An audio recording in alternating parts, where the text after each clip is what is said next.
చాలామంది అంత తెలివైనటువంటి ప్రార్థన చేసామనుకునే తెలివి తక్కువ ప్రార్థన చేస్తారేమనంటే, ప్రభువా నీ వాక్యము ద్వారా మాతో మాట్లాడేందుకు స్తోత్రము నాయన. అబ్రహామును గురించి మాట్లాడేవయ్యా, ఇస్సాకును గురించి లేదు, అసలు నీ గురించే మాట్లాడదాం. అసలు అబ్రహామును కానీ మరొకరిని కానీ ఉదాహరించడమే తప్ప మాట్లాడేది నీ గురించి కదా. ఓసారి మా సంఘం ఇలాగే గత ఆదివారం ఏ వాక్యం చెప్పుకున్నామంటే, అబ్రహాం గురించి మాట్లాడుకోండి, నీ గురించేరా బాబు ఇదంతాని. యెహోవా సుడిగాలిలో ప్రత్యక్షమై నేను కొన్ని ప్రశ్నలు ఇస్తాను, జవాబు చెప్పు అనే దాన్ని ఎలా అన్నాడంటే, పౌరుషము తెచ్చుకొని నడుము కట్టుకొని చెప్పు జవాబులు అన్నాడు.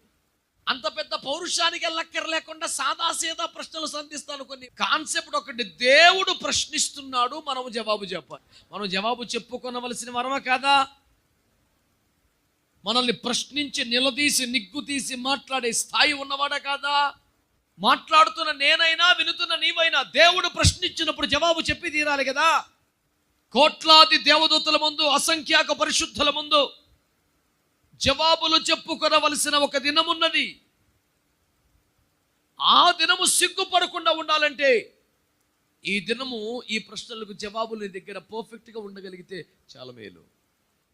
దేవుడు ప్రవక్తల ద్వారా, దేవుడు దేవదూతల ద్వారా సంధించిన ప్రశ్నలు కాదు, స్ట్రైట్ అవే దేవుడు అడిగిన కొన్ని ప్రశ్నలు. అడుగుతున్నవాడు దేవుడు గనక జవాబు చెప్పాలని మీకు జ్ఞాపకం చేస్తున్నాను. ఆమేన్. పరిశుద్ధ గ్రంథమైన బైబిల్లోకి రండి. ఆదికాండము జగమెరిగిన ప్రశ్న 3వ అధ్యాయం 9వ వచనం. నేరుగా దేవుడు మానవుణ్ణి ప్రశ్నించిన ఒక ప్రశ్న, ఆదామా నీవెక్కడా? ఆకాశ మహాకాశాన్ని విడిచి ఆదాము కొరకు ఏదైనా తోటకు వచ్చిన దేవునికి ఎంత వెతికినను ఆదాము కనపడక అలసిపోయి దిగులుపడి, అయ్యో వెతికి అలసితినేవో నా కుమారుడా అని వెతుకులాటలో వైఫల్యం చెంది అడుగుతున్నాడంటారా ప్రభువారు? ఆదామా నీవెక్కడా? కనుక్కోలేక ఇక చెప్పేరా నా వల్ల కావట్లేదు అని చేతులెత్తేసిన వైనవాది. ఆదాము ఎక్కడున్నాడో దేవునికి తెలియకనా, దేవుడు కనుగొనలేకనా నీవెక్కడని అడుగుతున్నాడు? The answer is very simple. ఆదాము ఎక్కడున్నాడో దేవునికి తెలుసు, కనుగొనలేని స్థితి లేదు, రాదు. కానీ ఎందుకు అడిగినట్టు అంటే, ఆదాము ఎక్కడుండవలసిన వాడు ఎక్కడున్నాడో తనకు తెలియటానికి అడిగిన ప్రశ్న మాత్రమే. ఏదైనా తోటలో తనను కనుగొనలేక కాదుగా. ఒరే ఆకాశ మహాకాశాలు దాటి వచ్చాను, నీ కొరకే వచ్చాను రా, నువ్వేమో ఎంత తిరిగినా కనపడటం లేదు, నేను చూడకపోతే నాకు అదోలా ఉందిరా, నేనే వెతికి పట్టుకోలేకపోతున్నాను, నీకే ఎదురు రివార్డు ఇస్తాను, వచ్చేరా. బలహీనంగా పేలవంగా చేస్తున్న ప్రశ్న కాదు అది.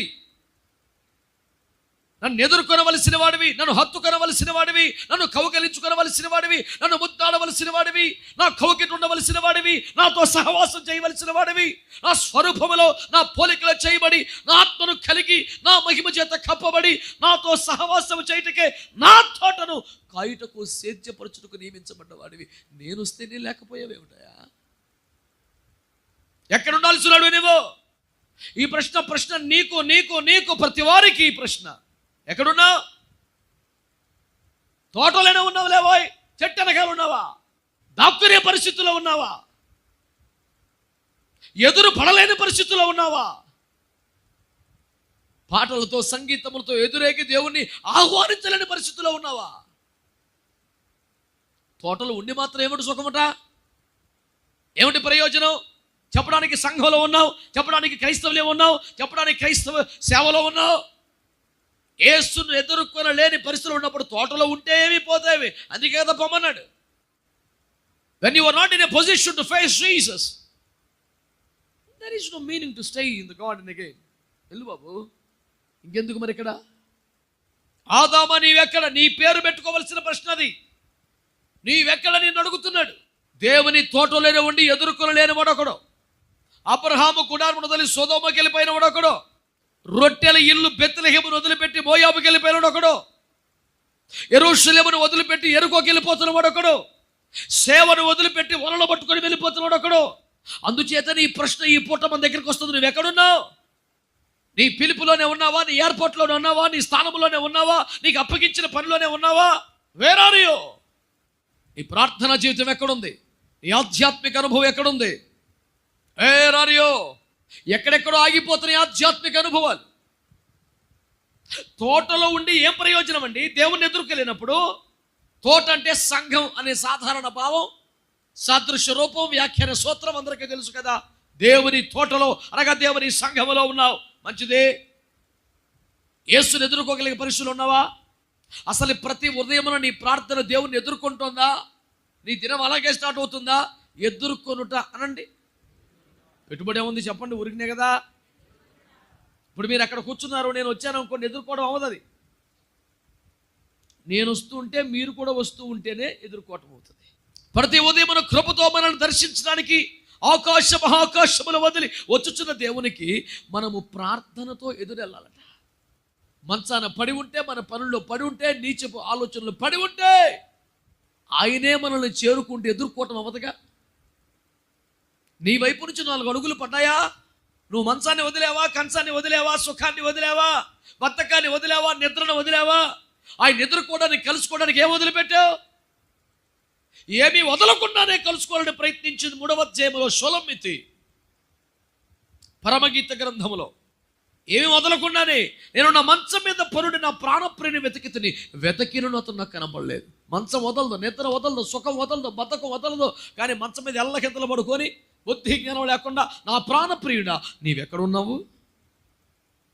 అసలు పడుకొని ఎతకడం ఏంటని పాపిచ్చి బుద్ధి కాకపోతే ఎంత ఒళ్ళు బద్ధకం అండి. వెతికే విధానం బైబిల్లో లేదా? గొర్రె తప్పిపోతే 99 గొర్రెలు విడిచి దానికోసం ఊరంతా అడివంతా ఎదుగుతాడు. అదే నాణెం పడిపోతే దీపం వెలిగించి చీపుని తెచ్చి ఇల్లంతా ఊడ్చి మంచ కింద ఊడ్చి ఆ కాసు దొరికేదా కష్టపడతాడు. ఎతకడం ఎలాగా? నేను మంచం మీద పురుడు నా ప్రాణపుడిని వెతికిని. మళ్ళీ చెప్పడం చూడు, దర్జా మండిపోనని. అంత దర్జా. మళ్ళీ నిష్ఠూర పానసర తగలబడింది పక్కనే, వెతికినను అతను నాకు కనపడు. ఎందుకు కనపడతాడు? ఇక మంచం వదిలేసి మెల్లిగా లేచింది, బద్ధకం వదిలించుకొని. పట్టణ వీధుల్లో తిరిగాను, రాజవీధుల్లో తిరిగాను, సంత వీధుల్లో తిరిగాను. ఆడబడతాడు, దొరికేవాడు కాదు ఆయన. రోడ్ల మీద దొరికేవాడు అండి. ఆమె చెప్పింది మళ్ళీ, నేను వారందరిని విడిచి ముందుకు రాగా నా ప్రాణం ప్రియుడు నాకు ఎదురు పడిను. చప్పట్లు కొట్టి స్తోత్రం చెప్పండి ఒకసారి. దేవునికి మహిమ కలుగును గాక.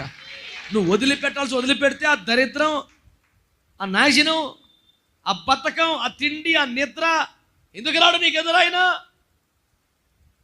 నువ్వు నీ ఇంట్రెస్ట్ వదలవు, నీ టేస్ట్ వదలవు, నీ ఫీలింగ్ ఏమి వదలవు. నువ్వు రావాలే సయ్యా, వస్తాడు రా. బాగా లోకు అయిపోయింది ఒక్కొక్కడికి.